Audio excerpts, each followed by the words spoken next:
কেন ছিলে শুধুই মনে বেঁধে রেখে চুপ কথা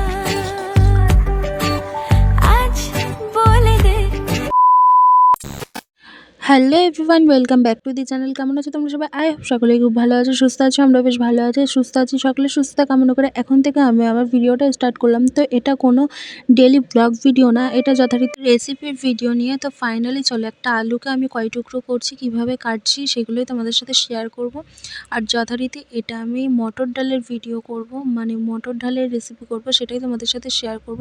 দেখো, টুকটাক তো খুচকাচ বাড়িতে আমার আর রাতের ডিনারের রান্না করতেই হয়। তো আজকে মটর ডাল করব, কিভাবে করি না করি সেটাই তোমাদের সাথে শেয়ার করব। তো আলু কেটে নিয়েছিলাম, দুটো আলু এরকম 4 টুকরো করে। তো যথারীতি আলু আর ডাল ধুয়ে টুয়ে আমি প্রেসারে এবার সিটির জন্য বসিয়ে দেবো।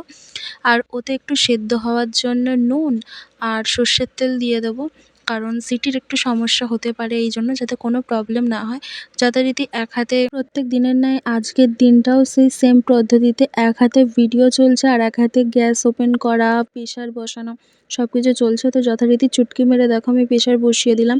তো এদিকে কিছু মশলা, আর জানো তো আজকে নিরামিষই করব, সেই নিরামিষই পদ্ধতি দেখাচ্ছি। ওখানে আমি জিরে নিয়েছি, তেজপাতা আর লঙ্কা নিয়েছি। আজকে আমাদের শুক্রবার, মা সন্তোষী পুজো করা হয় নিরামিষ, সেই নিরামিষই পদ্ধতি মটর ডাল করব, সেটাই তোমাদের সাথে শেয়ার করছি।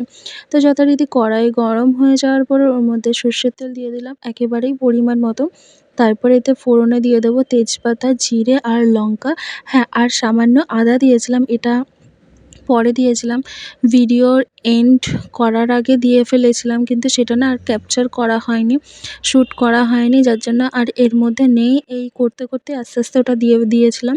আর যথারীতি লঙ্কাটা দেওয়ার পরে প্রচুর পরিমাণে ফাটে, জানো তো।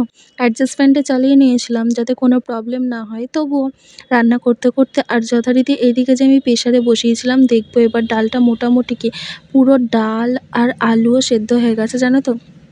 মটর ডালটা একটু আগে ভিজিয়ে রাখলে ভালো হতো, একদিন আগে, কিন্তু সেটা হয়নি। যদি তোমরা তাড়াতাড়ি করতে চাও তো গরম জলে ভিজিয়ে নিতে পারো। তো আমি সেটাও করিনি, এখানে 6-7টা সিটি দিয়ে নিয়ে তারপর যথারীতি আমার ডাল ফুটে গিয়ে মানে ডাল সিদ্ধ হয়ে গেছিলো।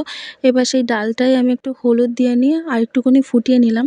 এবার চলো ডালটা একটু সম্বরা দেবো, কিভাবে করি না করি দেখো। যথারীতি যেই ফোড়নে দিয়েছিলাম তার মধ্যে এবার ডালটা দিয়ে দেবো।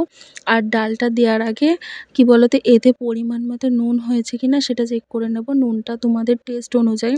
আর নামানোর আগে হালকা করে চিনি দিয়ে নেবা, সেটাও টেস্ট অনুযায়ী, টেস্ট বাড়ায়। যারা চিনি খেতে পছন্দ করো খাবে। যথারীতি আমরা কোনো তরকারিতে চিনি খাই না, যেহেতু এটা নিরামিষ ডাল, আর এতে চিনিটা দিলে একটু স্বাদ পায়, ওই জন্য দেবো আর কি। আর এখানে যথারীতি দেখো ডালটা দেওয়ার পরে একটু গাঢ় রাখবো, পুরো পাতলা করব না। এই 3-4 জন মিলে খাবো, 3-4 জন, কি মা, বাপি, বোন, দিদি, আমরা এই কয়জন মিলে খাবো, আর ছোটোমণিকেও দেবো। তো যার জন্য একটু গায়ে মাখা রাখবো, একেবারে পাতলা ঝোলে রাখবো না। গায়ে মাখা খেলে খুব ভালো লাগে। যথারীতি ওইদিকে আমার ডালটা কমপ্লিট হয়ে গেছে। এখন ডালটাকে কড়াইয়ের মধ্যে, প্রেসার কুকারের মধ্যে নিয়ে নিলাম। আর পুরো বন্ধ করার আগে ওতে একটু গরম মশলা দিয়ে দিলাম।